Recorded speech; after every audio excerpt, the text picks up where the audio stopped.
Hey guys, tonight we slip into the chill of a medieval November morning, when the air bites your nose and the frost clings stubbornly to every blade of grass. You probably won't survive this without a good pair of wool socks or, at least a thick blanket, because this is the day the village wakes. For the feast of St. Martin. The roosters are confused, the children are half awake, and even the cows seem to sense that something unusual is brewing. So, before you get comfortable, take a moment to like the video and subscribe, but only if you genuinely enjoy what I do here. And if you're listening right now, drop your location and your local time in the comments. Let's see how far this sleepy little village reaches tonight. Now, dim the lights, maybe turn on a fan for that soft background hum, and let's ease into tonight's journey together. You trudge through the fog, your boots sinking into mud that's stiff from the night's frost. The sun is still shy, a pale disk trying to climb over the hills. Smoke rises from thatched roofs thin, curling trails that promise warmth and bread. Inside the cottages, people are already stirring. Mothers scold sleepy children to fetch kindling. Fathers wrestle with frozen buckets at the well. The whole place smells like wet earth and wood smoke, a combination both miserable and strangely comforting. Today isn't just any morning, it's November 11th, St. Martin's Day. Across much of medieval Europe, this marks the end of harvest and the start of winter. You can almost feel it in the air, that shift from working to waiting, from gathering to guarding. The crops are in, the animals are sheltered, and before the long freeze sets in, everyone deserves one last spark of warmth, a final celebration before the cold tightens its grip. You pass a group of villagers repairing a broken fence near the churchyard. One of them calls out, "Better fix it before St. Martin rides by." You smile. There's a superstition if the village looks neglected, the saint might pass it by when blessing the fields. No one wants to risk a year of bad luck or meager harvests.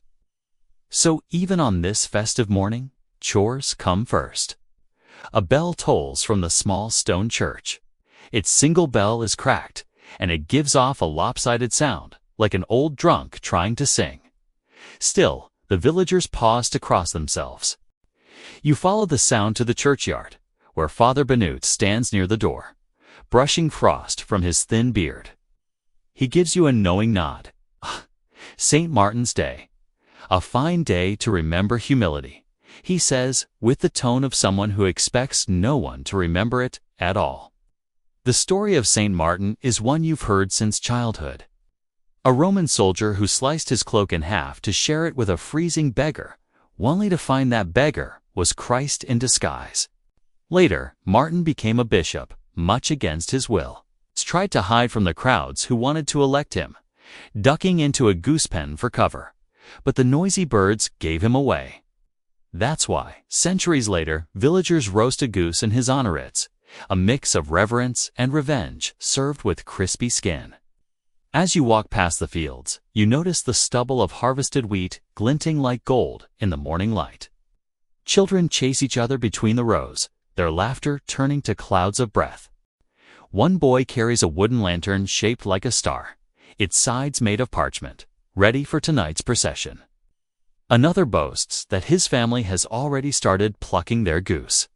His friend groans that theirs escaped and ran into the miller's pond. Maybe St. Martin will find it for us.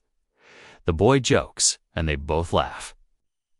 You stop by a cottage where the smell of baking bread wraps around you like a hug. Inside, a woman kneads dough with firm, rhythmic motions. The feast bread must rise before noon, she mutters, without looking up. Her arms are dusted with flour, and there's a faint sheen of sweat despite the cold. She explains that the bread will be marked with a cross both for the saint and for luck and filled with dried fruit, saved from summer.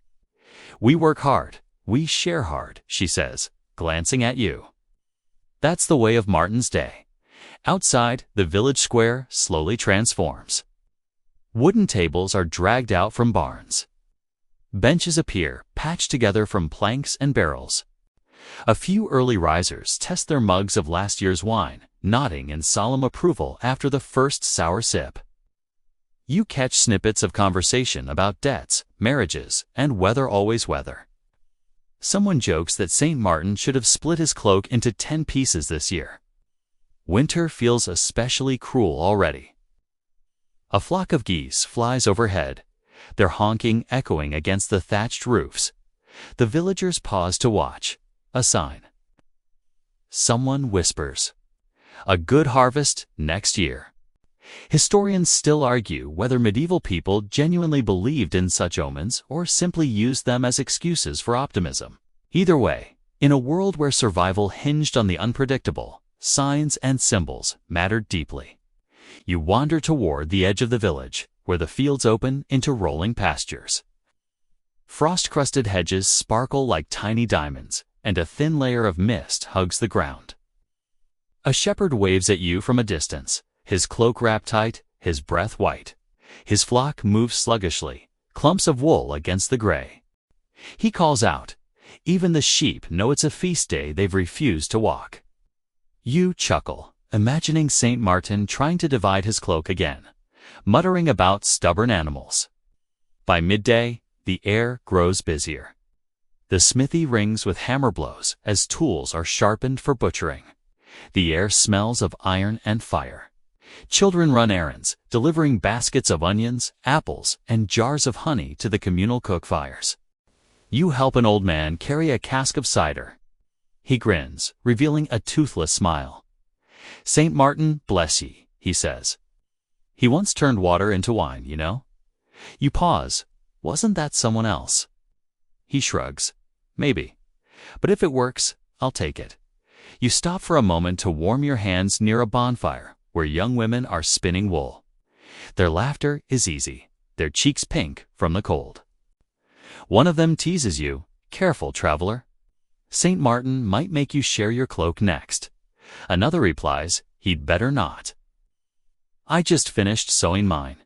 Their banter fills the air with a kind of homely joy, the kind that doesn't need music or ceremony, just company and the slow rhythm of a shared day. By now, the church bell rings again, once for noon, twice for the beginning of prayers. The villagers gather inside the small, smoky church. Candles flicker against the damp stone walls.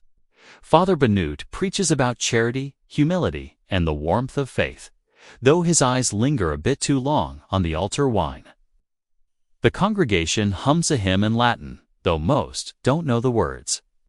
They hum it anyway, filling the space with sincerity, if not accuracy. Outside, a few men sneak sips of cider while pretending to tend the fires. Children chase a stray dog wearing a wreath of ivy. The world feels alive, chaotic, but good-hearted, like the earth itself is taking a deep breath before winter's long sleep. As dusk approaches, the air cools sharply again. You can feel the tension of excitement ripple through the village. The feast is only hours away. Lanterns begin to glow faintly in the windows. The smell of roasting goose and simmering vegetables drifts through every alley, wrapping you in anticipation. Somewhere, someone tunes a fiddle. Its notes, thin but hopeful. Before long, the first stars appear, small pinpricks above the thatched roofs. The last rays of the sun stretch across the fields, gilding the frost, and the village settles into that quiet, magical pause before celebration truly begins. You can sense it. Something sacred and ordinary, all at once. The heartbeat of a world that finds warmth, not in wealth or comfort, but in gathering together when the cold arrives. The Feast of St. Martin isn't just about faith, it's about the relief of surviving another harvest, the shared hope that the next year will be kind, and the comforting illusion that a single night of firelight and laughter can hold winter at bay. You pull your cloak tighter, take a deep breath of wood smoke and baking bread, and smile. The real celebration is about to begin. You wake the next morning to the unmistakable scent of roasting meat drifting through the village, rich, savory, almost intoxicating. It snakes through every alley, clings to every doorway, and makes your stomach growl even before you've opened your eyes. The Feast of St. Martin is in full swing now. And at its heart, literally sizzling on spits over crackling fires, is the famous Martinmas goose. You rub your eyes, pull your cloak around your shoulders, and follow the smell like a pilgrim in search of holy revelation. At the center of the square, a large crowd has gathered around the main roasting pit. The firewood snaps and hisses, throwing orange light on faces that look both reverent and impatient. A few geese, plucked clean and brushed with herbs, rotate slowly on iron rods. Fat drips into the fire, sending up bursts of sparks. The cook, a broad-shouldered woman named Isabeau, rules the scene like a general on campaign. No one touches the goose until the church bell rings for vespers, she declares, swatting away a hopeful hand. Someone nearby mutters, if St. Martin hid in the goose pen again, we'd never find him there already in the pot. A ripple of laughter travels through the crowd. Humor, you notice, is the village's best spice, used to flavor everything from hard work to holy days. You inch closer to the fire, mesmerized by the rhythm of it all. The air tastes of wood smoke, salt, and anticipation. In medieval Europe, the goose wasn't just a meal, it was a symbol. To share in the bird's flesh was to honor St. Martin's humility and to mark the end of the harvest season. Families who could afford a goose displayed both gratitude and success. Those who couldn't joined in anyway, offering bread or cider to the communal table. A goose for all, and all for the goose. One man jokes, and the sentiment isn't far off.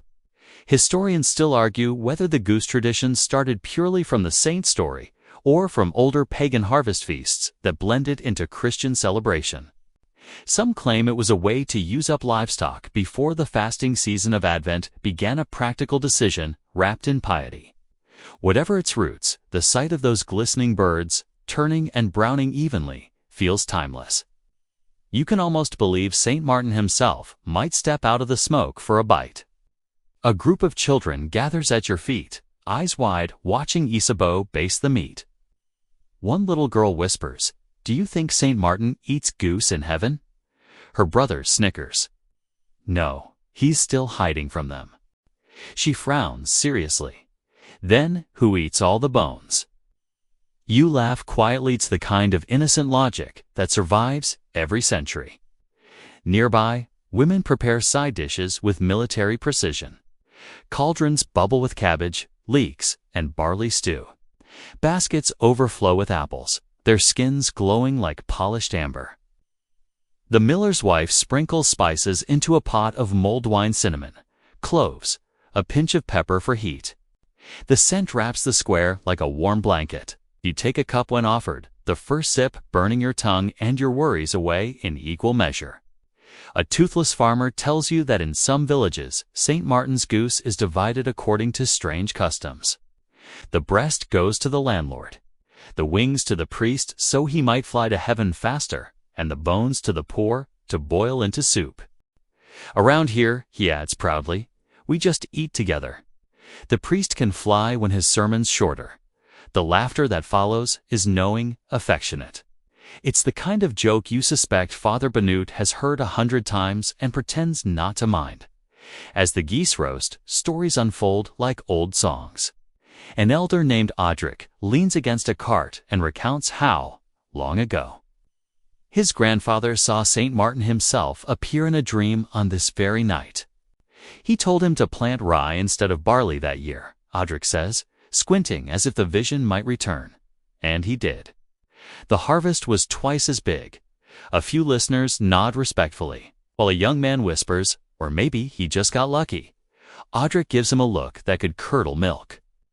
Luck, he says, is just St. Martin working quietly. You wander to the outskirts of the square, where younger villagers are preparing a smaller fire of their own. Their goose is smaller, perhaps a bird to lean for the main feast, but their excitement makes up for it. They joke about holding a rebel roast free from Father Benute's supervision. St. Martin won't mind, one says. He hid in worse places. Another raises his mug to the saint who couldn't keep quiet geese.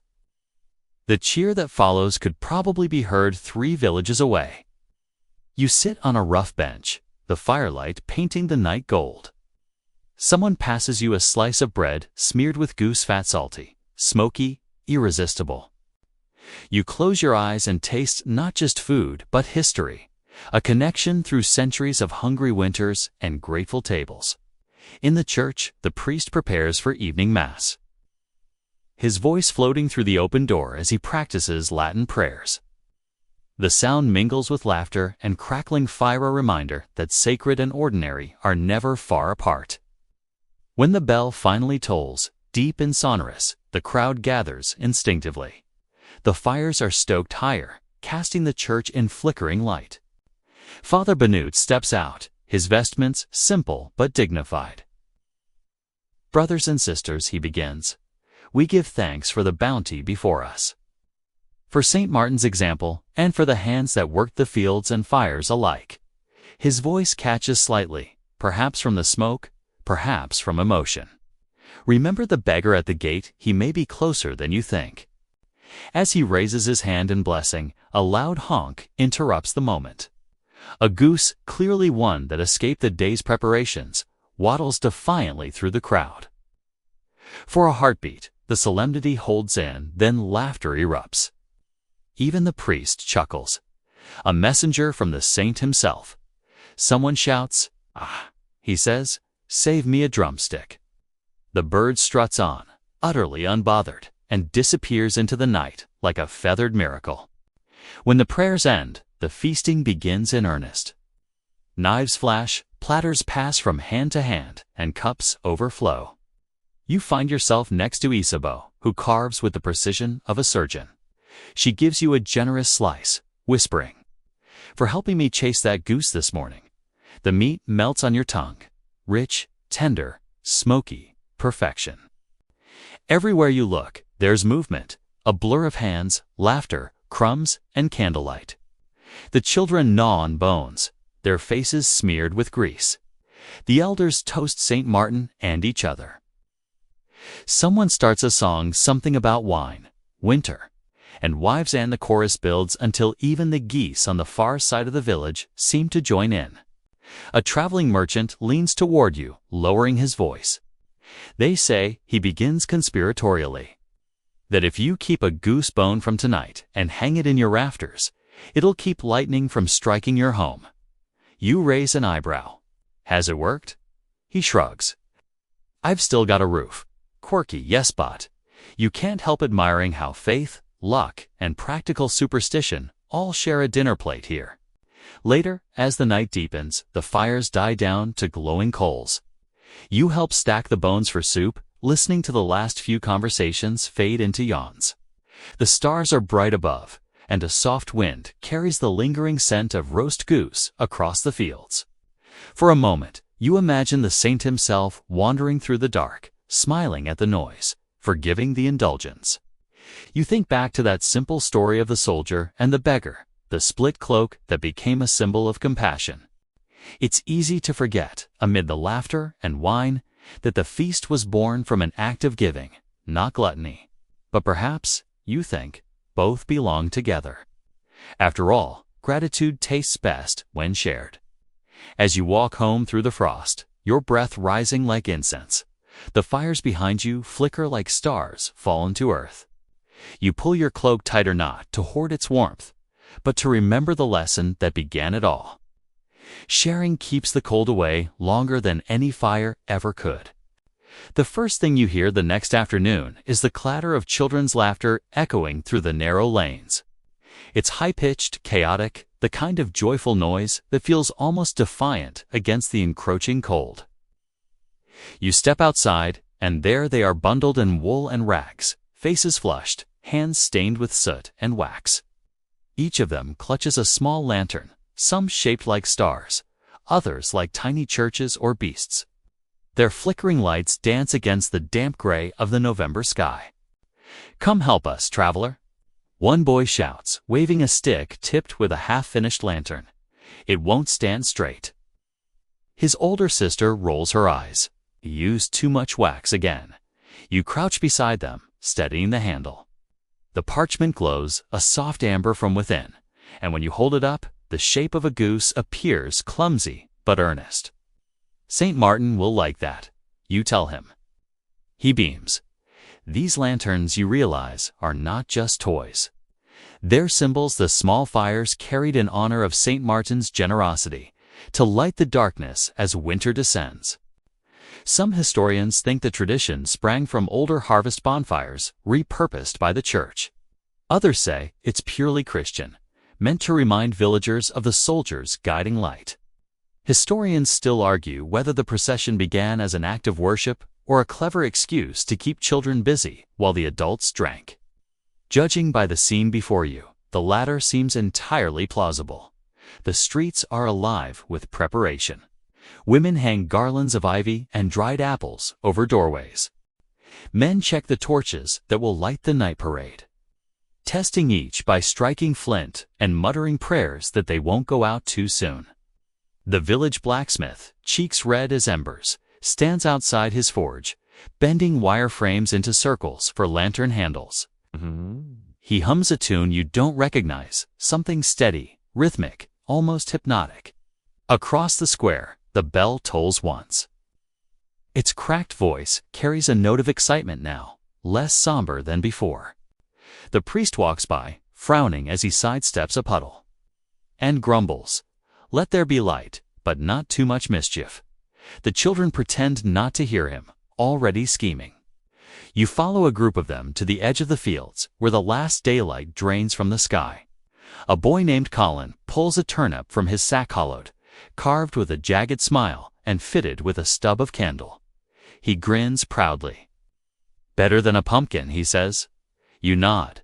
"And easier to steal from the garden," he snorts. "Don't tell my mother." As the sun sets, the village transforms again. Torches are lit one by one, flaring to life like scattered stars. Their flames twist in the wind, reflected in puddles and windows alike. The cold deepens, but the light pushes back, casting long shadows on the church walls. The air hums with voices, footsteps, and the metallic ring of cowbells tied to the backs of pranksters.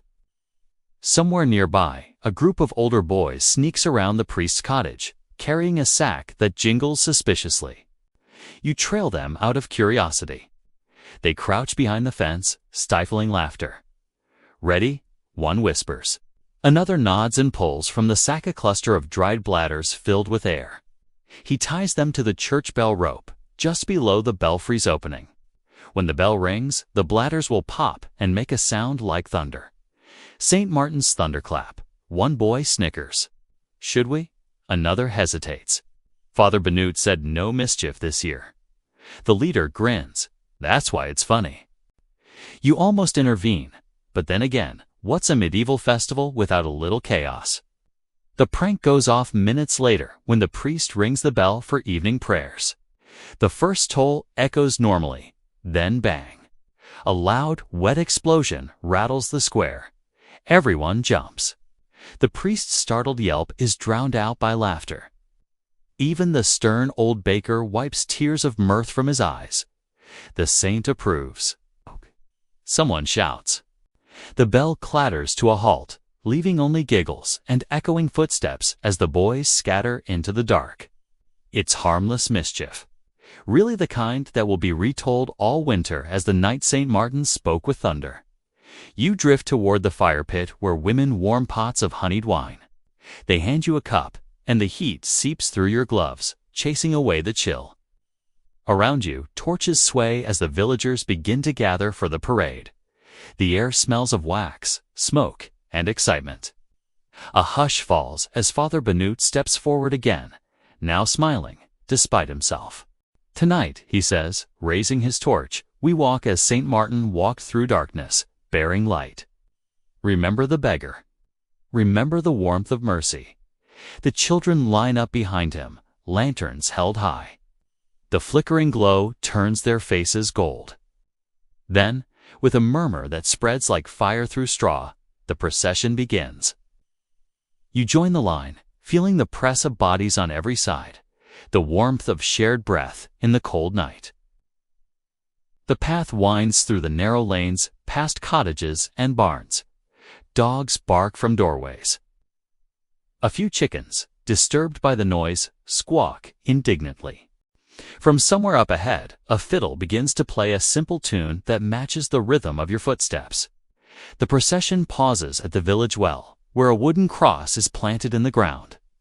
Father Banut leads a short prayer, thanking Saint Martin for the water that sustains them through the year. He dips a branch into the bucket and sprinkles droplets on the crowd. They glisten in the torchlight like tiny stars. "Bless this village," he murmurs, "and keep us from hunger, cold, and foolishness." Someone whispers, "Too late for that," and a ripple of laughter spreads again. As the crowd moves on, the mood grows lighter, more playful. Some of the older youths have joined in with wooden horns, blowing tunelessly, while a pair of men carry a mock goose effigy made of straw and feathers. It's absurd, lopsided, and entirely beloved. Saint Martin's messenger. They cry, parading it high above their heads. Children squeal and chase it, pretending to bow or feed it scraps. There's something ancient about the sight, something that feels older than the church, older than the saint himself. You remember hearing that many Christian feasts absorbed earlier pagan traditions, harvest rituals, light festivals, even animal offerings. His parade, with its torches and laughter, might be one of those echoes, reshaped through centuries of faith and survival. You can almost feel the rhythm of countless generations walking the same muddy path, each believing they carried something sacred into the night. Halfway through the village, the wind picks up, snuffing out a few lanterns. Children cry out, waving frantically. Adults hurry to relight them from neighboring flames. You kneel to help one little girl whose lantern has collapsed. Her lower lip trembles. "The wind took it," she whispers. You light her candle again, shielding it with your hand. The glow returns, fragile but steady. She smiles shyly. "Thank you. Now St. Martin can see me again." By the time the parade returns to the square, the night has fully settled. The moon hangs low, framed by drifting clouds. Torches are plunged into barrels of sand, and the procession ends not with applause, but with sighs of relief and satisfaction. The children, exhausted, collapse near the fire.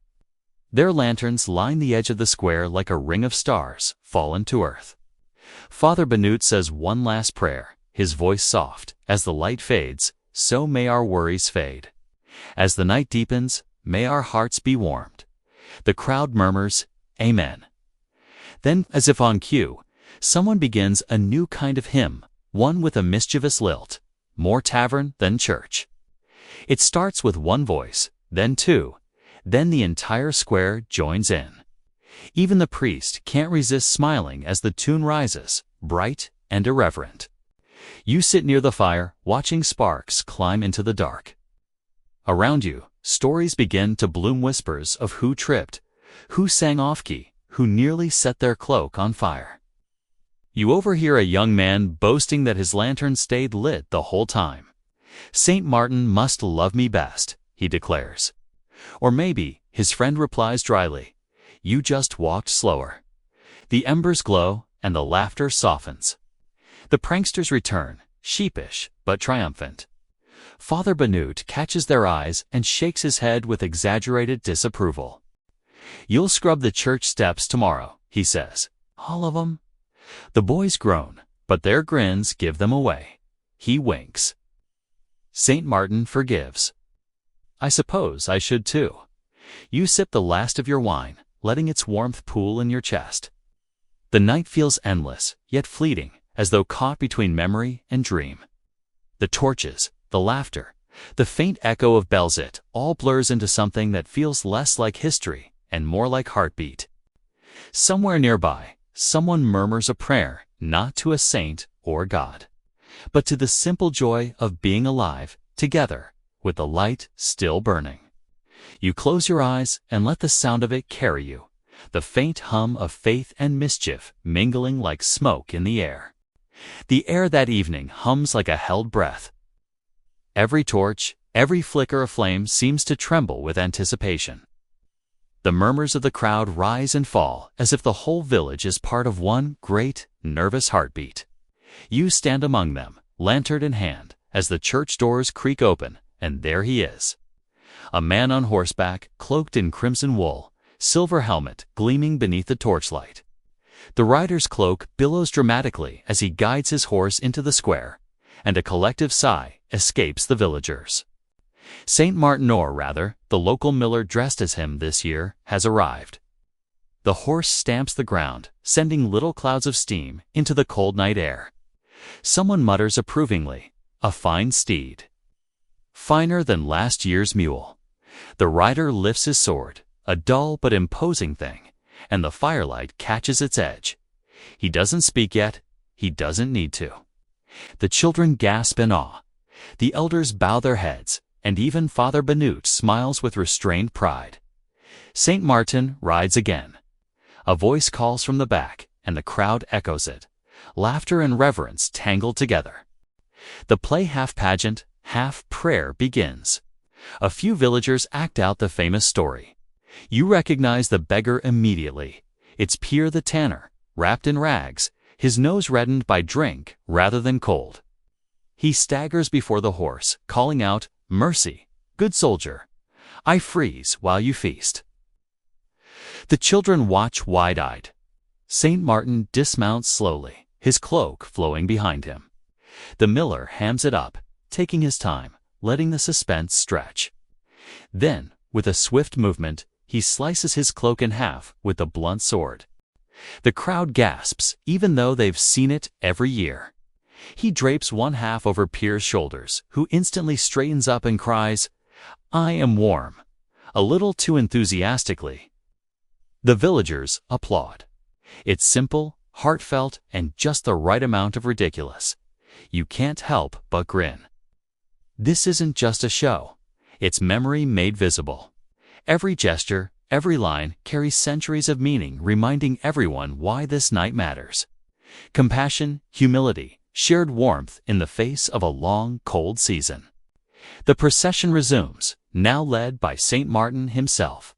His horse's hooves clop on the cobblestones as torches flicker around him.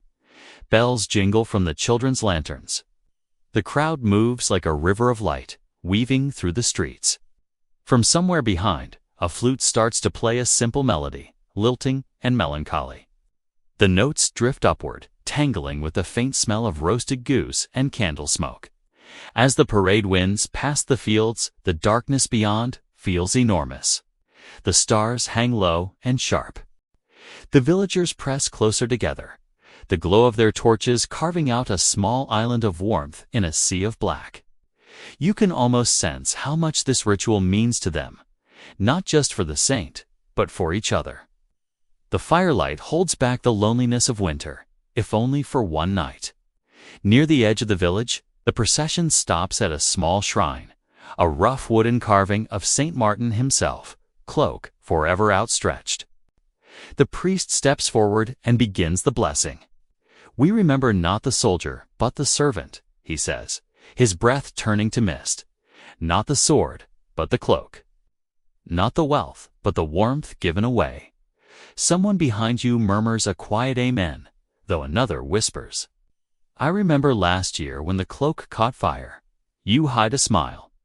Faith, like everything else here, comes wrapped in humor. When the blessing ends, the rider bows low, guiding his horse in a slow circle before the shrine. The children cheer, shouting, "Vive Saint Martin!" Their voices echo through the hills. And for a fleeting moment, it feels as if time itself has softened, like you've stepped outside the world, into some perpetual twilight, where saints and peasants still share the same breath. The priest dismisses the crowd, but no one leaves just yet. The horse snorts impatiently, and the miller pats its neck. There, he says softly. "You've done your holy duty. Tomorrow we'll be back to hauling grain." He glances at you and winks. Saint Martin's work is never done. You walk beside the retreating crowd, listening to the snippets of conversation swirling through the cold. Someone complains about frozen toes. Another swears the rider's sword was real this year. "I saw the edge shine." A third insists the beggar cried actual tears. "That's because of the cider," comes the reply. You laugh quietly. Even in devotion, the village can't resist gossip. Back in the square, the torches are set into iron holders, their flames swaying gently. A group of young men huddle near the fire, retelling the play as though it were a grand epic. "Did you see how the saint looked when he cut the cloak?" one says, pantomiming dramatically. "Pure holiness." Another snickers. "Pure showmanship, more like." You sit beside them, your fingers thawing. A jug of mulled wine passes around.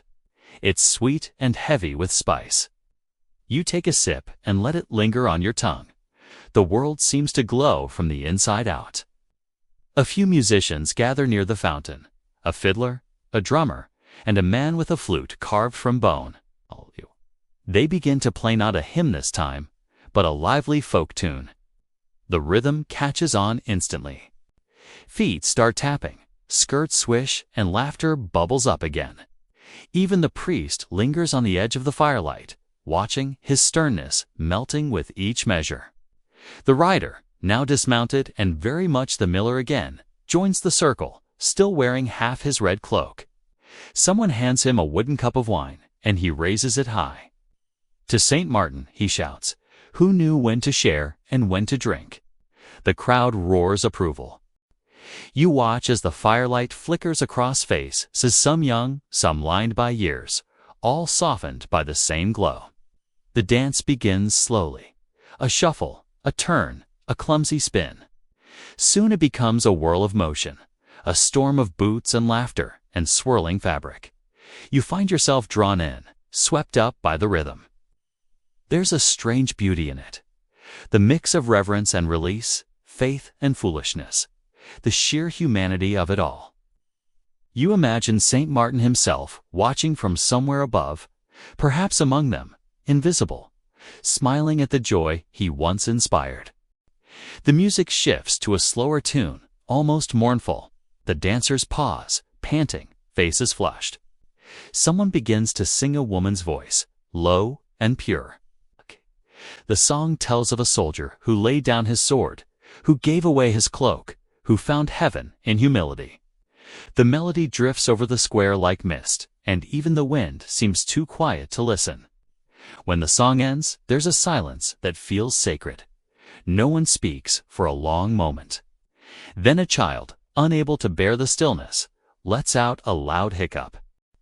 The tension breaks. Laughter erupts again, loud and honest. The fiddler grins and starts a jig, and the spell dissolves back into life.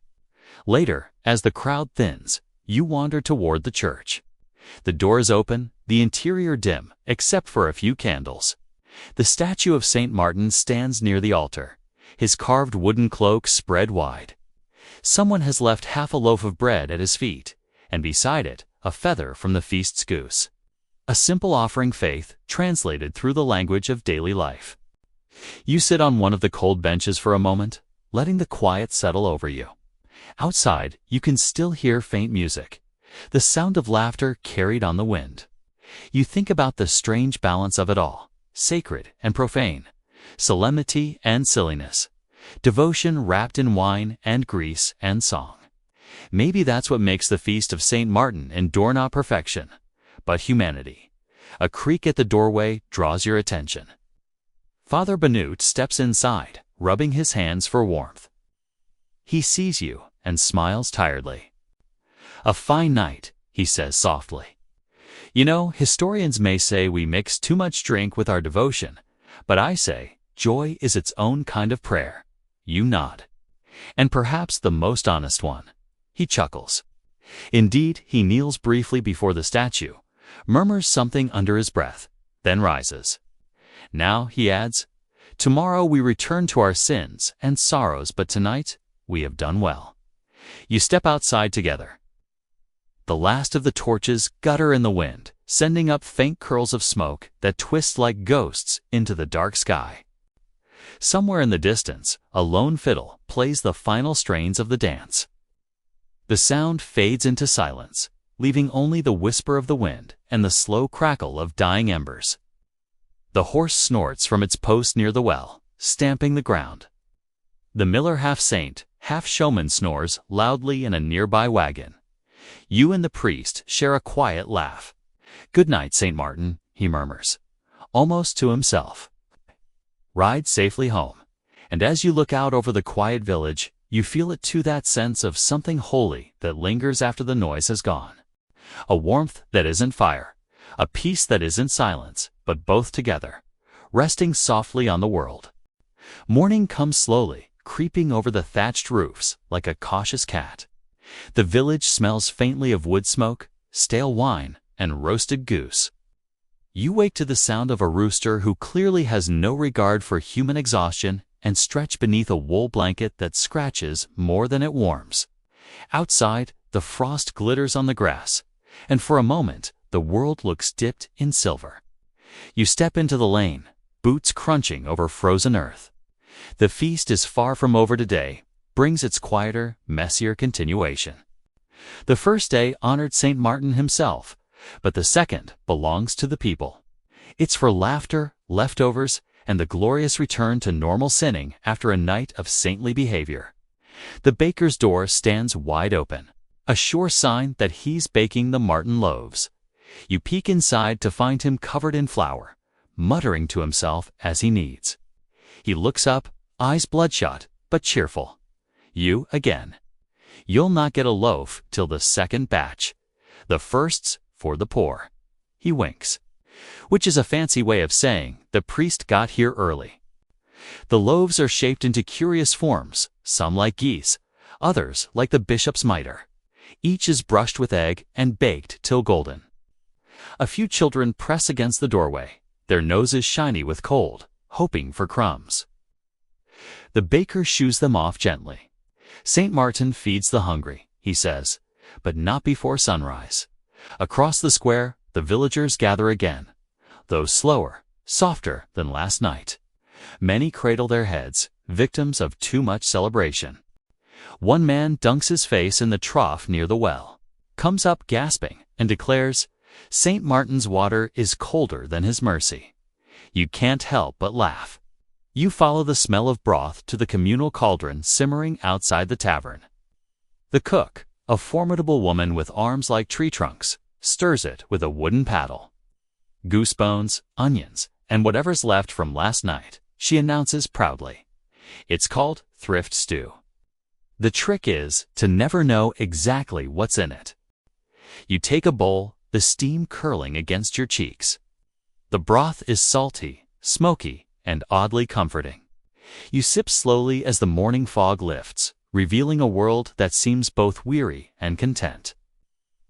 A group of farmers argue nearby, voices low but intense.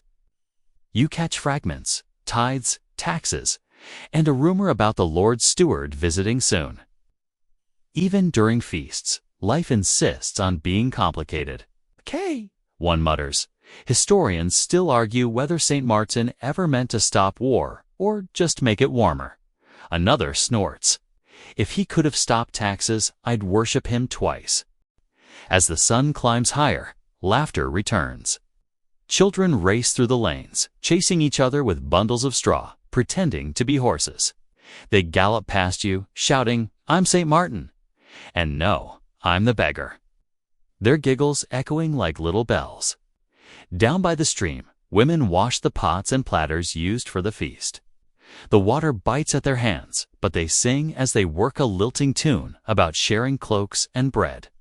The rhythm of scrubbing and splashing gives the melody its own percussion. You linger a moment, hypnotized by the sound.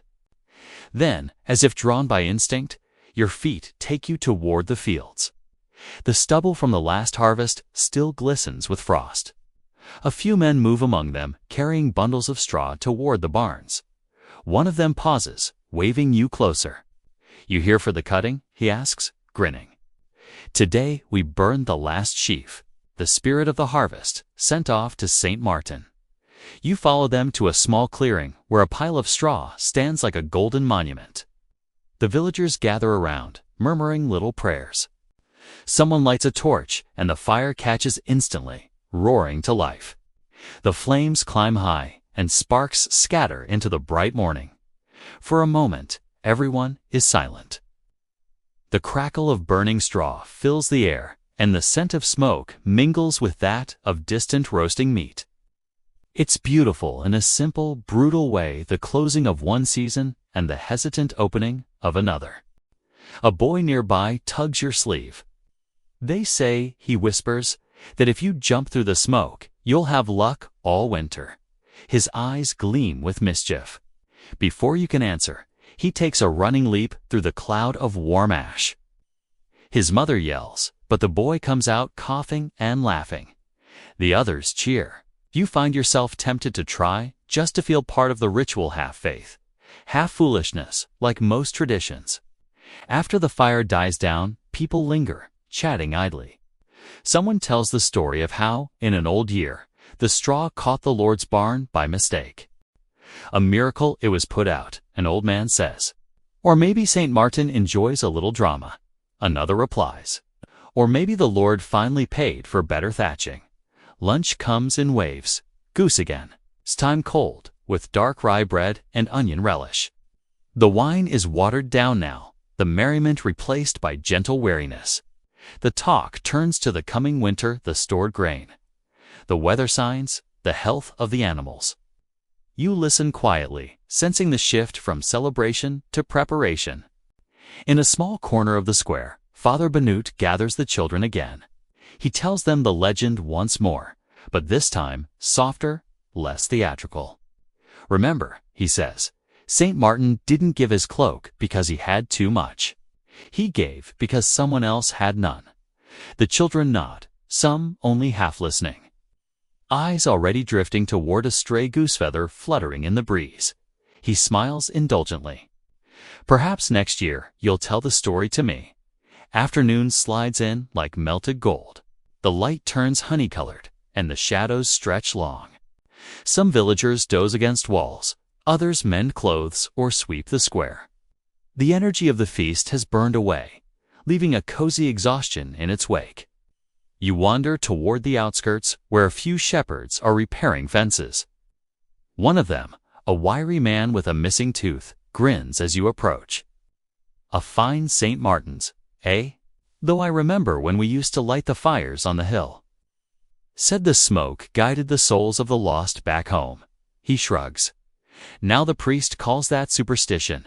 But I say, a little superstition keeps the dark polite. He laughs, and you nod. You've noticed how faith and folklore live side by side, here never quite friends, but never enemies either. One keeps the soul safe, the other keeps the imagination warm. The shepherd's dog barks suddenly, chasing a chicken that escaped someone's yard. The shepherd sighs. Even the beasts celebrate today. By late afternoon, the tavern has reopened. The musicians are back too, this time playing softer tunes. You step inside, drawn by the warmth. The air is thick with smoke, laughter, and the faint sourness of spilled ale. A few men sit around a table, arguing over whether St. Martin's cloak was red or purple. Historians still argue over that. One insists, slamming his cup for emphasis. But purple means nobility. Another replies, red's the color of soldiers. Martin was both. They nod, satisfied by mutual contradiction. A young woman with flushed cheeks brings you a cup of cider. On the house, she says. St. Martin's kindness extends to strangers too. You thank her, feeling the sweet burn of the drink slide down your throat. The tavern door swings open, and in walks the miller, once more the saint of last night's glory. The crowd cheers. St. Martin returns. Someone shouts. He bows grandly. And this time, he says, without the horse. Laughter ripples through the room. He sits beside you, pulling off his gloves. Hard to be holy when your feet still hurt, he mutters. Then, with a grin, but I suppose saints must suffer for the crowd. You share another round. Listening as he tells stories half-truth, half-embellishment about how his horse nearly bit him mid-blessing. The more he talks, the less divine he seems, and somehow the more human. Outside, the light fades again. The children light the last of their paper lanterns and wander the lanes, singing the Martin song. Their voices float like little stars through the cold. St. Martin rides. Saint Martin gives his cloak to warm the one who lives. You follow the melody for a while until it fades into distance. The moon climbs over the rooftops, pale and patient. The fires have burned down to embers. Somewhere, a goose honks lazily in the dark. You realize the village has entered that strange, beautiful silence that follows joy, a pause between celebration and sleep. The Feast of St. Martin has done its work. Warmed bodies, softened hearts, reminded everyone that generosity, no matter how small, keeps the cold at bay. You head homeward, past the church, past the fading lights, until the night folds gently around you. The frost sparkles beneath your boots, and your breath rises in little clouds. Somewhere deep inside, you feel a quiet gratitude for warmth, for laughter, for the small kindnesses that survive the winter. Tomorrow, the world will return to its usual grind of work and worry. But for now, the village rests under the tender watch of its saint, and so do you. The next morning dawns sharp and pale, the kind of cold that wakes you before you even open your eyes. The village lies beneath a thin sheet of frost, roofs glittering like they've been dusted with crushed glass. You step outside, and your breath curls in the air like smoke from a dying candle. Everything feels quieter now, emptied of the feast's noise, but still humming faintly with its memory. You walk toward the square, where a few early risers are already at work, sweeping away the last traces of celebration. Broken reeds, burnt-out lanterns, a few feathers drifting along the cobblestones, remnants of a night that still clings to the edges of the dawn. The air smells of ash and cold bread. A cat slinks between barrels, pausing to sniff at a leftover bone before deciding it's not worth the effort. Someone calls your name. It's the baker again, his apron streaked with flour, his face glowing from the heat of his ovens. Morning after St. Martin's, he says with a grin. Half the village will be confessing by noon. The other half will be sleeping till Sunday. He gestures toward a small basket of rolls. Take one. Payment for surviving the feast. The bread is still warm, the crust cracking softly as you break it. The inside smells faintly of honey and smoke. You eat slowly, watching as sunlight creeps into the square. The bells of the church start to ring slower than usual, as if even they are nursing hangovers. Inside, Father Benute prepares the morning mass. His voice, usually firm, carries a hoarse gentleness now. Only a handful of villagers have come, mostly elders, wrapped in shawls, murmuring their prayers through cracked lips. The faint scent of incense mixes with the lingering smoke of torches extinguished only hours ago. You take a seat near the back, watching as light spills through the stained glass, painting the floor in patches of blue and red. The images tell their own stories: martyrs, miracles, saints, and sinners, all bound together in quiet color. When the priest begins the homily, you half listen, half drift. St. Martin, he says, taught us that faith begins not in the church, but in the street. Not in sermons, but in simple mercy. He pauses, clearing his throat. Yet even mercy, my children, must be renewed. For what good is yesterday's warmth against today's cold? You glance around at the faces bowed in the pews. Some eyes are closed, others stare blankly, but all are softened by the same thought, that life, like warmth, must be kindled again and again. After the service, the priest lingers by the doorway, blessing each villager as they leave. You nod as you pass, and he smiles faintly. You've been watching everything, he says quietly. That's good, but don't forget to live it too. Outside, the world has brightened. The square looks less ghostly now, more alive with motion. Women scrub tables near the tavern. Children chase each other through the puddles left by melting frost. And an old fiddler tunes his instrument near the fountain, plucking strings with stiff fingers. The feast is technically over, but St. Martin's echo lingers. It's the season's tipping point, the bridge between harvest and winter, between light and the long cold. You can feel that shift in the rhythm of the village. The laughter of last night has settled into something quieter, steadier, like the heartbeat of a place getting ready to endure. You wander toward the edge of town, past barns heavy with hay and pens full of sleepy animals. A shepherd greets you with a nod. "The geese are quieter today," he says, adjusting his cloak. "Maybe they've finally realized their part in the celebration." He chuckles darkly. Historians still argue whether St. Martin's goose was sacrificed or simply roasted out of revenge. You smile. Revenge. "Oh, aye," he says. "They say the geese betrayed him once, honking so loud they gave away his hiding place when he didn't want to be made bishop. So every feast since, we've reminded them who's in charge." He winks. "Fair trade, I suppose." You follow him a little further, to where the morning mist still clings to the fields. Frost sparkles on the stubble, each stalk like a silver needle. The shepherd gestures to the horizon. "See that light there? That's the start of winter proper. Feast's end means the cold's beginning." His words hang in the air like a quiet truth. The world has shifted, subtly but unmistakably.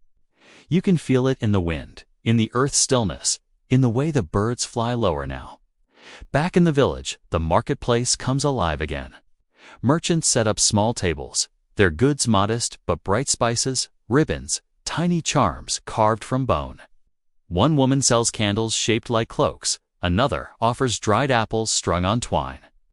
You linger by a stand where a young boy sells bits of colored glass. "For luck," he says earnestly. "They catch the light of saints." You buy one, a small piece the color of old wine, and slip it into your pocket. It catches the sunlight just enough to make your hand glow faintly red. By midday, the tavern opens again, though the mood has changed. The air is calm now, heavy with the smell of stew and damp wool. A few men sit near the fire, speaking softly. Someone hums a tune, one of last night's songs, slowed to half its pace. You take a seat near the hearth, feeling the heat seep into your bones. Across from you, the miller sits nursing a mug. His once grand St. Martin cloak now hangs over a chair, wrinkled and wine-stained. He looks up and grins weakly. "Hard to believe I was a saint 2 nights ago," he says. "Today, I'm just a man with sore legs and too much cider in his blood." You laugh. "Maybe sainthood always comes with a hangover." He chuckles. "That's true. Half the village deserves canonization." A pause. Then he adds softly, "Still, it's worth it, isn't it? The feast, the play, the torches. For a few hours, we all get to be better than ourselves." You nod, letting the fire crackle fill the silence. Outside, snow begins to fall lightly, tentatively, as if testing the ground. The flakes drift through the window's small gap, melting instantly on the table. The fiddler enters, stamping snow from his boots. Without a word, he starts to play a tune so soft it barely seems to exist. It's the kind of melody that wraps around you, rather than demands to be heard. The tavern falls quiet. Even the fire seems to hush in respect. You close your eyes. The music paints memories in sound, the torchlight procession, the laughter, the half-cloak shared between saint and beggar. You can almost smell the smoke again, hear the children's songs, feel the warmth of the crowd pressing close against the cold. When the song ends, no one claps. It's enough just to breathe in the silence that follows. Later, you step back outside. The snow has thickened now, coating the village in a gentle white. Footprints mark the streets like a quiet map of where everyone's been. You wander down toward the stream, its edges crusted with ice. The sound of water trickling beneath the surface reminds you that even in winter, something still moves, still lives. You spot Father Benute again, standing by the bridge, hands clasped behind his back. "Beautiful, isn't it?" he says without turning. All that noise, and it ends in this just snow and silence. You nod. It feels clean. He smiles faintly. That's the gift of St. Martin's time. Burns away the old warmth so the new can grow. The year dies a little now, but it dies kindly. You stand there together, watching as snow gathers on the railings, the rooftops, the frozen fields beyond. For a long moment, neither of you speaks. Finally, he adds, When I was young, I thought holiness was all fire and thunder. But now I think it's this: the quiet after joy, the peace that follows giving. The words settle deep. You look out at the white world and realize he's right. The feast wasn't just about celebration. It was about the stillness it leaves behind, the way it teaches you to find warmth in memory when the cold sets in. As the priest walks away, you stay by the stream a while longer, listening to the faint gurgle beneath the ice. The village feels softer now, gentler, as if wrapped in its own half-cloak of snow. When you finally head back, night is falling again. Lanterns flicker in windows. The faint sound of laughter drifts through the streets. Somewhere, a child sings the last verse of the St. Martin song. His voice tiny but bright. Warm the heart. Though fires fade, St. Martin's gift shall never trade. You smile, pulling your cloak tighter. The feast may have ended, but its spirit lingers, woven into bread, into smoke, into the hush between falling snowflakes. And as you step through the quiet village, you feel that ancient, glowing thread of kindness winding through everything, connecting saint and sinner alike. The snow deepens overnight, turning the whole village into a soft, white silence. You wake to find the world muffled, as if wrapped in cotton. The roofs, the trees, even the fence posts wear a new shape beneath the heavy blanket. When you open the door, the air rushes in, cold and sweet, biting your nose and numbing your fingers instantly. You can hear almost nothing, just the creak of timber, the faint sigh of wind, and the crunch of your boots as you step out into the street. The feast of St. Martin may be over, but its shadow lingers in the rhythm of daily life. The villagers move slower now, their tasks quieter, more deliberate. You can sense that the celebration hasn't vanished, has simply melted into the routine, like warmth hidden beneath frost. The baker's shop glows faintly through a fogged window. Inside, he's rolling dough again, this time for winter loaves dense, dark, meant to last through long days of hunger. St. Martin's bread kept them through the cold, he mutters when you enter. Or so my mother said. Bit of superstition, bit of hope, same thing, really? He chuckles and tosses a handful of flour like snow. You take a seat near the hearth. The warmth creeps back into your bones. The baker hums under his breath, a tune you half recognize from the feast. The bread in the oven cracks softly as it rises, and the smell, earthy, comforting, fills the room. Outside, a group of children run past, dragging wooden sleds. Their laughter breaks the stillness like birdsong. One of them shouts, "St. Martin's cloak made of snow," and they all giggle, rolling down the small hill behind the tavern. You can't help but smile. The stories have already begun to twist, no longer about cloaks of wool or charity, but snow and play. You step back into the street, where a few villagers shovel paths between houses. The snowflakes cling to their cloaks, melting slowly against the dark fabric. An old woman pauses her work to watch you. "You travel alone?" she asks. You nod. "Then keep a feather in your pocket," she says, pressing one into your hand. It's white, soft, from the last of the feast's geese. "St. Martin's wings," they say, "keeps frostbite away." She gives a sly grin. Historians may argue it's nonsense, but they don't live with cold fingers, do they? You thank her, tucking the feather into your sleeve, more for the charm than belief. But as the day goes on, you find yourself touching it now, an unconscious gesture of comfort. Down by the edge of the forest, men are chopping firewood. The sharp rhythm of their axes cuts through the air. One pauses, wiping his brow. "Winter's work never ends," he says, "but I'd rather swing an axe than face another sermon about humility." The others laugh, the sound echoing against the trees. St. Martin shared his cloak. Another says, "I'll share my backache." You grin, helping them stack a few logs. The wood is cold and damp, your gloves stiff with frost. The men talk as they work of wolves near the hills, of the steward's late taxes, of the rumor that the abbey might build a new bell tower next spring. Every topic flows naturally into the next, And somehow, St. Martin slips into each one his name, now shorthand for kindness, patience, even mild complaint.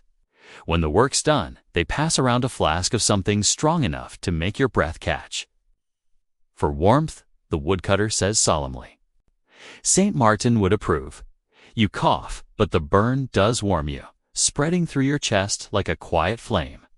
As you walk back toward the village, the sun breaks through for the first time all day. The snow gleams blindingly, and the air sparkles with drifting crystals. You pause on a small hill, looking down at the rooftops below. Thin plumes of smoke rise from chimneys, curling gently into the blue. It's a view that feels ancient-aged for centuries, the same slow rhythm of survival repeating year after year. You spot Father Benute trudging along the main path, his cloak pulled tight, his breath puffing in steady clouds. He's carrying something heavy, wrapped in cloth. When you meet him halfway, he smiles. "Ah, just in time," he says. "Help me carry this to the chapel, would you?" The bundle turns out to be a wooden chest filled with candles, their wax pale as bone. Together, you haul it into the church, your boots echoing on the stone floor. The place smells of cold and incense. He unwraps a candle, holds it up to the dim light. "We'll burn them through Advent," he says softly. Each flame a reminder that warmth isn't gone, it's just waiting. You watch him place the first one on the altar and strike a spark. The wick catches slowly, then flares to life. The glow spreads across the polished wood, illuminating the carved face of St. Martin. For a moment, you swear the saint is smiling not grandly, but quietly, as if amused by your frozen fingers. The priest steps back, satisfied. "It's strange," he says. "We honor a man who gave away his cloak by lighting candles we keep for ourselves." He chuckles at his own irony. Maybe faith is just learning to live with that contradiction. You leave the church feeling both. Lighter and heavier, warmed by the flame, but aware of how small it is against the great cold outside. The snow has started again, thick flakes drifting lazily from a gray sky. Back in the tavern, a few villagers have gathered by the fire. The miller sits with his boots off, stretching his toes toward the flames. "I dreamt of my horse last night," he tells the room. "He spoke to me, said he's tired of sainthood and wants oats." Laughter erupts. Someone raises a mug to the horse who carried our salvation. You join them, the warmth of the fire licking your face, the smell of ale and smoke mingling in the air. A woman nearby hums a lullaby, soft and low, meant to soothe a child dozing against her shoulder. The melody weaves through the chatter, calming it, slowing everything down. Then, almost as if the entire tavern breathes in sync, a quiet falls. Outside, the snow presses against the windows, dimming the light. Inside, only the fire moves, crackling, sighing, alive. Someone starts to tell a story. It's about St. Martin again, though this version sounds wilder than any you've heard before. They say, the storyteller begins, that on nights like this, when the snow falls without wind, St. Martin rides through the sky. His half-cloak becomes a cloud. His horse's hooves leave sparks in the dark. The listeners lean closer. "If you see him," he continues, "you mustn't call out. Just bow your head and offer warmth to the next stranger you meet. That's how you keep his blessing." The room stays quiet for a moment after he finishes. Then the miller mutters, "I'd offer warmth. Sure, but only if the stranger brings better wine." The laughter returns, breaking the spell gently. As the night deepens, you step outside. The world glows faintly beneath the snow, each flake reflecting the torchlight like dusted stars. The air is utterly still. You can almost believe the story that somewhere above, a cloaked figure rides the clouds, silent and watchful. You walk toward the edge of the village where the fields meet the forest. The snow crunches beneath your boots, each step a small whisper. The trees stand heavy and solemn, branches drooping under the weight of white. There on the horizon, the moon rises pale, cold, distant. Its light spills over the snow like milk, turning everything soft and dreamlike. You stand in that hush, breath slowing, heart steady, and think, maybe this is what faith really feels like. Not fire, not glory, but a quiet promise that warmth will return. That kindness survives even the coldest season. A lone owl hoots from somewhere in the dark, and the sound echoes down the hill. You pull your cloak tighter and head back toward the lights of the village. The feather in your sleeve brushes your wrist with every step, soft as a whisper. By the time you reach the tavern again, the fire inside has burned low, and only a few embers glow. You sit near them, letting your eyes close, listening to the faint murmur of sleeping voices and the sigh of the wind outside. The feast of St. Martin is over. Yes, but its warmth lingers in the small things. A loaf of bread shared, story retold, a candle lit against the dark. And as you drift toward sleep, you realize that's how traditions survive, not in grandeur, but in repetition, in the quiet courage of ordinary hearts. Morning slides into the village like a slow, pale breath. The snow has stopped falling, and a faint pink blush stains the horizon. You step outside and find the air almost still, the kind of crispness that feels clean enough to drink. The rooftops shimmer with frost, and the fields lie buried under a smooth, untouched layer of white like parchment, waiting for the first ink stroke of the new day. You walk down the main lane where footprints from last night have already begun to fade. Here and there, you spot trails of animals, thin, nervous lines cutting across the open space. A fox, maybe, or one of the dogs that wanders freely between homes. The sounds of the village stir softly, a cough from behind a shutter, the clatter of a bucket, the steady beat of someone hammering ice from a barrel. The feast of St. Martin feels like a memory now, but not a distant one. The echoes still move through the village, faint but persistent, like a song that refuses to end. As you pass the smithy, you see smoke curling again from the chimney. Inside, the blacksmith is already at work, his hammer striking the anvil in sharp, ringing bursts. Sparks leap like fireflies around him. "Morning," he says, without looking up. "Still here, traveler? Must be St. Martin's charm, keeping you from freezing." He grins. "Or maybe you just like our ale too much." You laugh, leaning against the doorframe. The heat from the forge wraps around you, warm and heavy. He's working on horseshoes today, each one glowing orange before he plunges it into a bucket of water. Steam hisses, filling the air with a metallic scent. "Funny thing," he says, "there's this old belief that St. Martin's horse left its prints in the frost sea, that pattern there." He points with his tongs toward the frozen patch outside the door. Indeed, the hoarfrost has formed delicate, fan-shaped crystals that look like the marks of hooves. "My grandmother used to say it meant good fortune. Or maybe it just means I should fix my roof before it collapses under the snow." Historians still argue whether these little folk beliefs about St. Martin's horse sprang from pre-Christian rituals or were invented later to make the faith feel closer to home.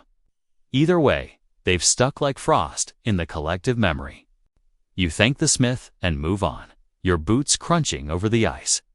Down the path, a small group gathers near the well. The bucket chain has frozen overnight, and they're trying to break it loose with a wooden mallet. One woman, her cheeks flushed from the cold, smiles at you. "Care to lend a hand?" You take the mallet, give a solid swing, and the ice cracks with a satisfying snap. The crowd cheers, half in jest, and someone mutters, "A true miracle of St. Martin." Laughter ripples through the group. When the bucket finally comes up, the water is black and glassy. A child dips his fingers in and squeals at the shock. "Don't drink it yet," an older man warns. "It's got the saint's reflection in it. Let him pass first." You watch the ripples fade, the surface smoothing into stillness. There's no reflection, just the faint shimmer of dawn above. Back at the tavern, breakfast smells drift through the open shutter smoke. Bread, something sweet. Inside, the same crowd that feasted days ago now sits quieter, hunched over bowls of porridge. The mood has shifted from celebration to endurance. Still, someone cracks a joke about St. Martin turning wine into broth, and a few chuckles answer. You take a seat near the fire, watching as the innkeeper's wife stirs a pot.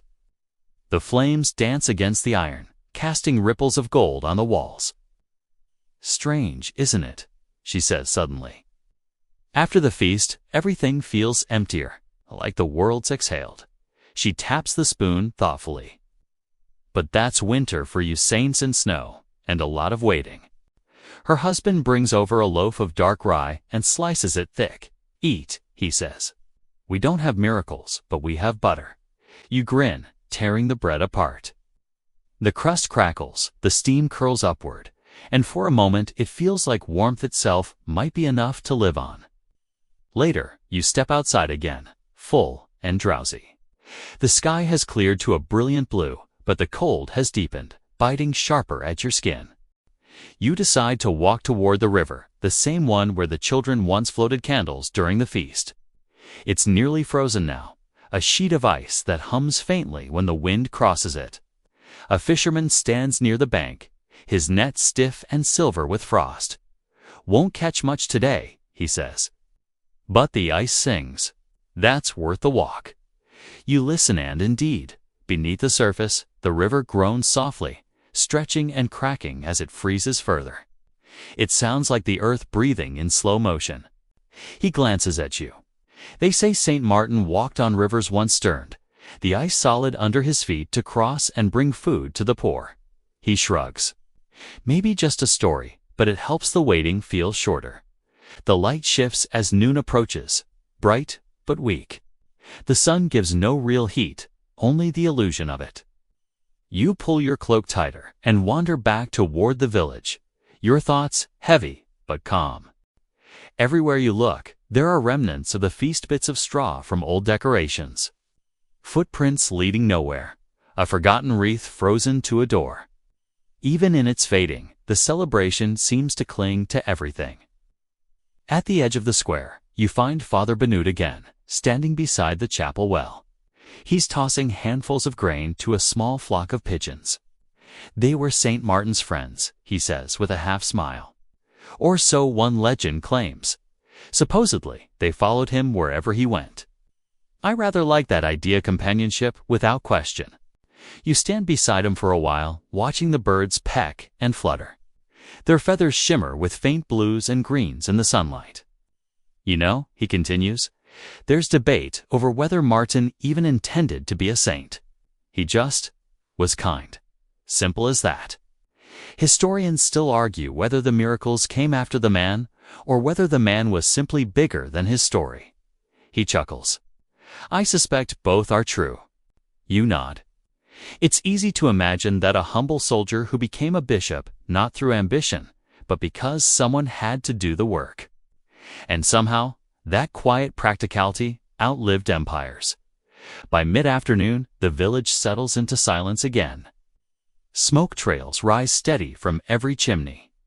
The air smells faintly of burning pine. The cold deepens to the kind that feels blue, endless. A few children chase each other through the snow, tossing handfuls of it into the air.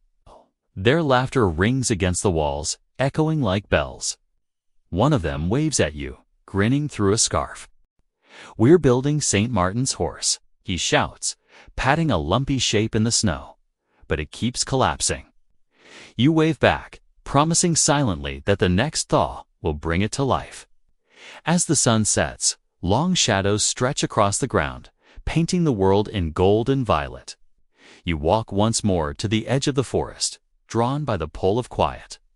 The trees stand solemn, and the snow beneath them glows faintly in the fading light. Somewhere, far off, a bell tolls, soft, slow, deliberate. The sound drifts over the valley like smoke. It's the vesper bell, calling the villagers to evening prayer. You pause, letting the sound wash over you. Back at the chapel, the candles from the day before still burn. Their wax has melted into long, winding rivers down the holders. The light flickers gently against the stone walls, turning the air golden. A few villagers kneel, their breath misting in the cold air. You slip into a pew near the back. not to pray, but to listen. Father Benut's voice rises, low and steady. St. Martin taught that charity is not a gift, but a duty. That warmth shared is warmth doubled. His words hang in the air like frost crystals, each one fragile and gleaming. When the prayer ends, people linger, reluctant to leave the light. A little girl takes a candle from the altar, cupping her hands around it to shield it from the draft. Her mother smiles, but says nothing. Together, they step out into the night, carrying that small flame home. You follow them outside. The village glows faintly, each window, each torch, each humble fire like a heartbeat in the snow. The stars above are so clear, they look close enough to touch. You find yourself walking without purpose now, just following the narrow lanes. Breathing in the cold air, feeling it scrape lightly against your throat. The snow crunches beneath your boots, the sound rhythmic, almost meditative. You think about St. Martin again, not as a saint or a symbol, but as a man, cold, tired, standing before a beggar, deciding to share what little he had. A simple choice that rippled outward for centuries. You stop near the river again, the ice gleaming under the moonlight. A faint breeze stirs, carrying the scent of pine and wood smoke. Somewhere behind you, laughter drifts from a window. You tilt your head back, eyes tracing the stars. Maybe faith isn't about believing in miracles at all, you think?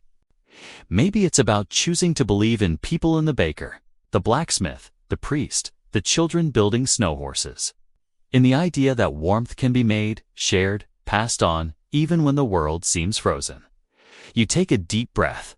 The air burns a little going in, but it feels pure, honest.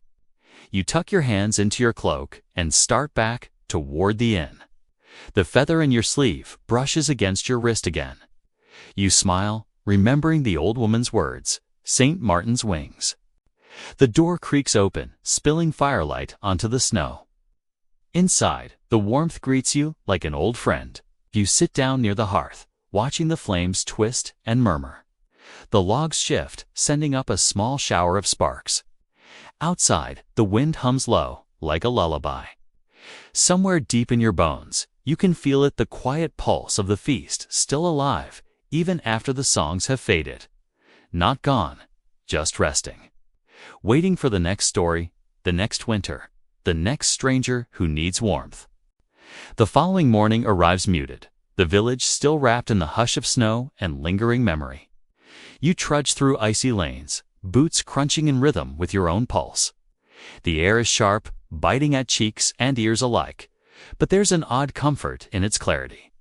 It feels like the world has paused, just long enough for you to catch your breath. You make your way to the square, where remnants of the feast of St. Martin still cling to corners and doorways. Bits of straw, lone lantern half buried in snow, and the faint scent of roasted goose carried on the wind. Despite the calm, life is stirring. Villagers are out again, wrapped in thick cloaks, tending to livestock or hauling firewood. The rhythm of survival has resumed, steady and deliberate, like a heartbeat. Near the well, you spot a group of women bending over the frozen buckets, scraping ice and murmuring to each other. One of them looks up and smiles. "You're still around," she says.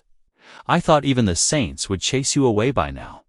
You laugh, adjusting your gloves. "I'm here for the stories," you reply. "And maybe the warmth." She nods, clearly approving. Historians still argue whether St. Martin's acts inspired these traditions or if we just needed an excuse for a good feast. She pauses, gesturing toward the children building snow geese. Either way, it keeps the cold from feeling endless. You wander past the tavern, where smoke drifts lazily from the chimney. Inside, the familiar crowd gathers again, this time in softer tones. The ale is watered down, the laughter measured, but the camaraderie remains. You notice the miller seated by the fire, boots off, hands wrapped around a mug. He nods at you as you enter. "Another day of St. Martin's blessings," he says wryly. You join the warmth, settling into a chair near the hearth. The innkeeper pours you a cup of cider, its aroma sweet and heavy. Around you, villagers talk quietly of the harvest, the approaching winter, and minor disputes that have survived the feasting. Yet beneath the mundane chatter, the echoes of celebration linger, like the faint hum of a song long sung. A fiddler begins to play a slow, deliberate melody that weaves through the quiet tavern. The notes rise and fall, conjuring images of torches, snow, and shared cloaks. You close your eyes for a moment, letting the sound transport you back to the torchlit streets and the laughter of children chasing shadows. Later, you step outside again. The snow has crusted into a firm layer underfoot, and the village seems sculpted in white, soft edges, blurring familiar forms. You notice tracks in the snow geese, dogs, children tracing paths of fleeting activity. It's remarkable how little lives leave marks, yet those marks carry stories for anyone paying attention. You follow a path toward the old orchard, where the last of the harvest apples cling stubbornly to gnarled branches. A boy is there, shaking a tree gently, trying to dislodge a few of the fruits. They tumble into the snow with soft thuds. He looks up at you and grins. "St. Martin's apples," he shouts. "We keep them for luck." You nod, amused and charmed by the persistence of belief. A few women gather the fallen fruit, murmuring about pies and preserves. One lifts a bright red apple and examines it critically. "Better than last year's, I think. Or maybe I just like the way the snow makes them taste sweeter." Her friend laughs. Historians still argue whether St. Martin encouraged such small joys, or if we invented them later to survive winter. You wander deeper into the orchard, letting the quiet settle over you. The snow muffles your footsteps, and the faint scent of apple and pine drifts in the air. You pause by a frozen stream running through the trees. The water beneath the ice gurgles faintly, a reminder that life continues, even beneath the cold. The day stretches, measured by light and shadow. Villagers go about chores with quiet diligence. Some mend fences, others check on animals, and a few simply linger near fires, savoring warmth. The rhythm is steady, almost meditative, a stark contrast to the raucous celebrations of days past. Yet the essence of St. Martin, the acts of kindness, the shared warm threads through it all. You find yourself drawn back to the square, where children now chase each other with sticks and snowballs. Their laughter is bright and clear, slicing through the frost. One girl builds a small snow figure, shaping it with care. "St. Martin's friend," she announces to no one in particular. Her brother nods solemnly, adding a tiny scarf. You smile at the thought. The feast has ended, yet its spirit persists in play and imagination. By afternoon, you wander toward the forest edge. The trees are heavy with snow, their branches bending under the weight. A thin fog curls along the ground, lending the scene a dreamy, almost otherworldly quality. You hear the faint crackle of ice underfoot as you step carefully, watching for hidden streams. A shepherd approaches from the opposite path, leading a small flock of sheep. "Careful," he warns, his voice soft. The ice is thin by the creek. You nod, sharing a silent understanding. He glances at the snow and shrugs.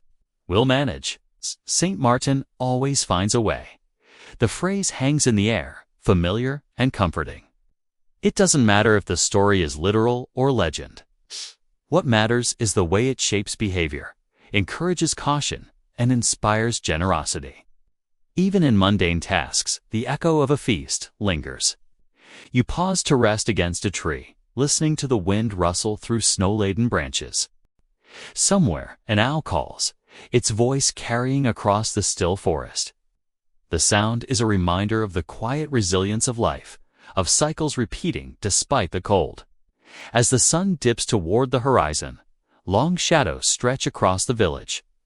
The rooftops glow faintly, catching the last light. Smoke curls from chimneys, drifting lazily toward the sky.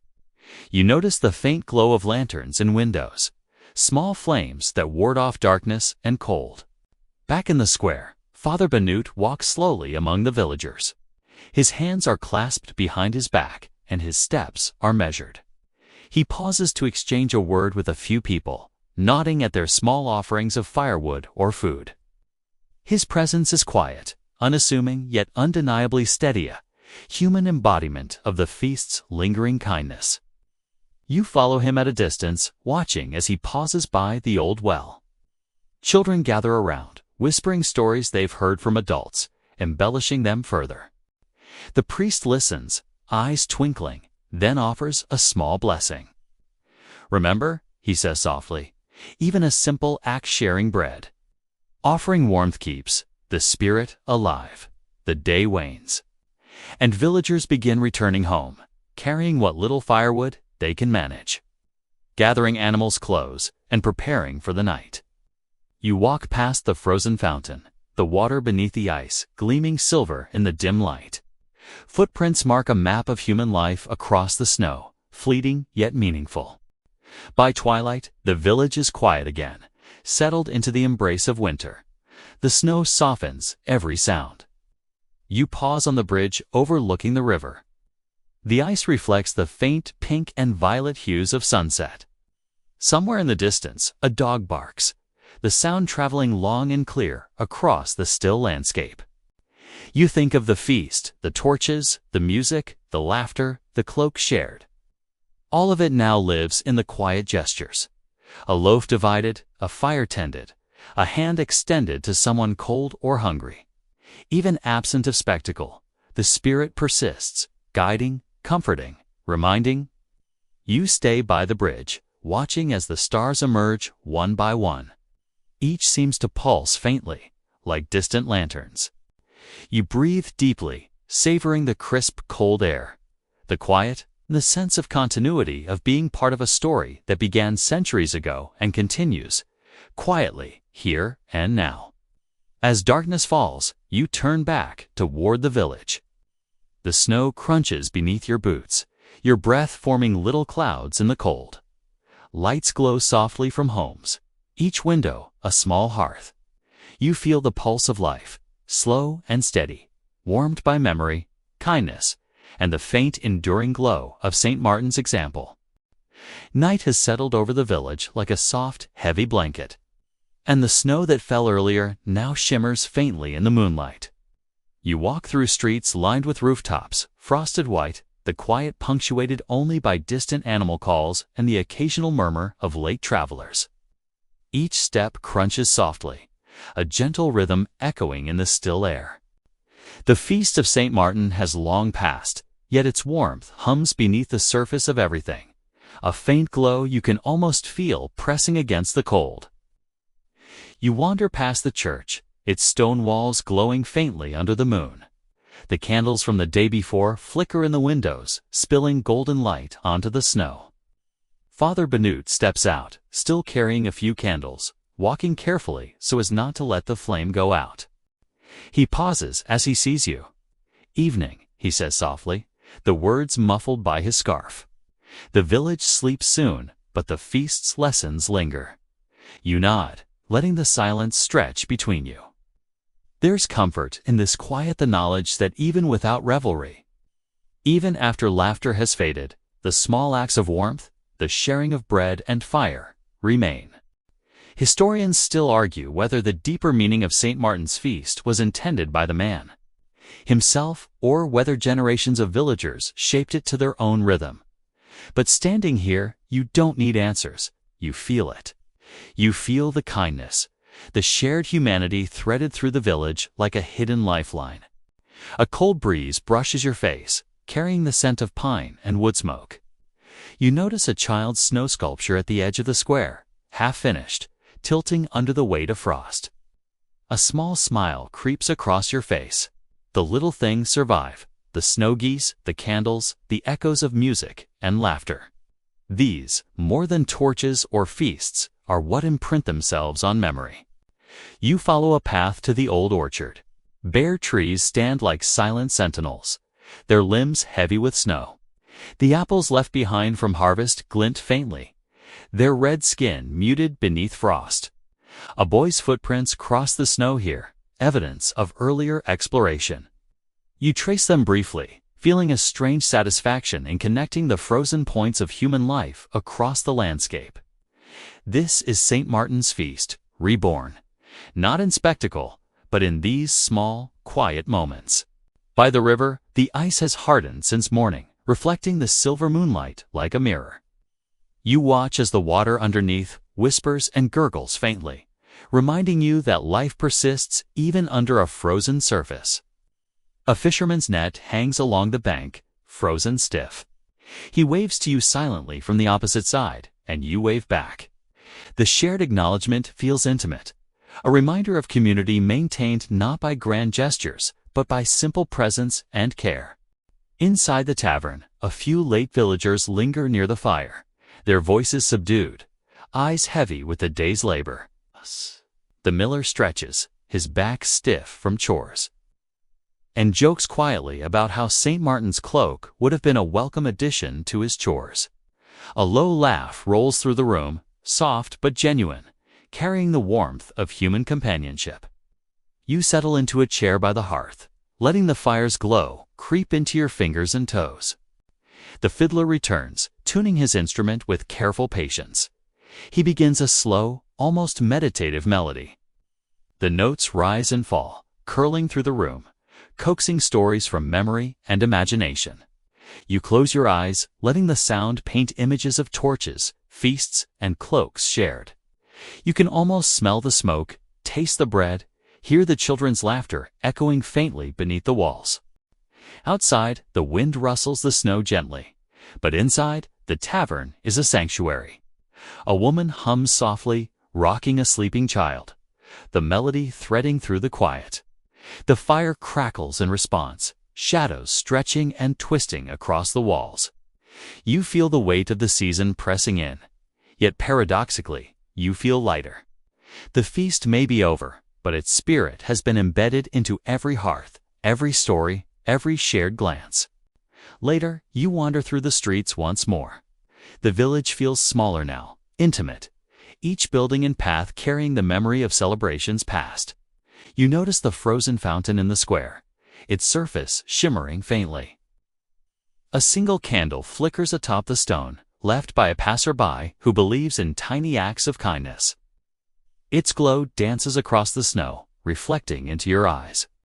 You think about St. Martin, not as a distant figure, but as someone present in these gestures, alive in the quiet dedication of ordinary life. You pause on the bridge, watching the river beneath the ice. The moonlight reflects in silver ripples where water still moves. Somewhere in the distance, an owl calls. The sound stretches across the snow and trees, a reminder of the wilderness beyond, yet tethered to the village by rhythm and ritual. You take a deep breath, the cold air filling your lungs, feeling a clarity that only comes from observing life in such stillness. Walking back through the village, the streets are nearly empty. Only a few lanterns glow faintly in windows.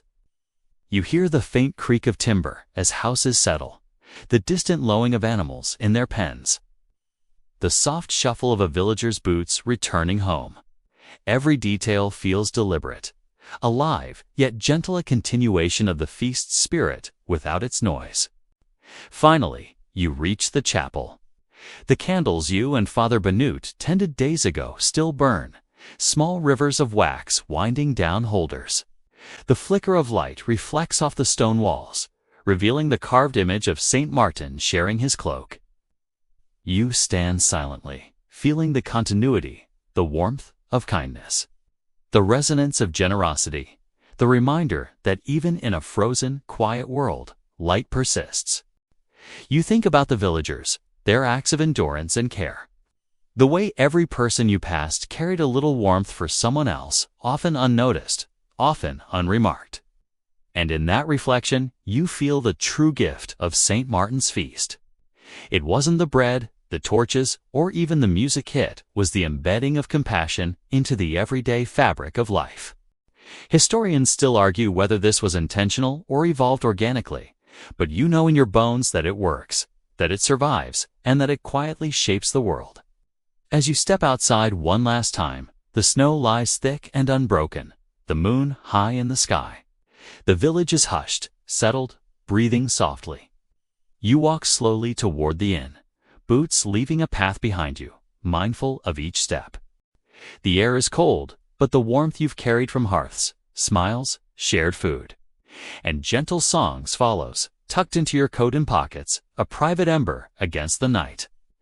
Back in your room, you sit near a small lamp, writing the story of this feast in your mind, tracing its echoes across the village, across centuries, across hearts. You think of St. Martin's cloak, half shared and whole in memory. The way it wrapped itself around strangers and friends alike, how a single act of kindness can ripple outward endlessly. You settle under the blankets, the feather from the old woman brushing lightly against your wrist. Outside, the snow shimmers silver, the stars pulse faintly, and the village hums softly in its sleep. You close your eyes, feeling the gentle continuity of warmth, of tradition, of quiet miracles tucked into ordinary life.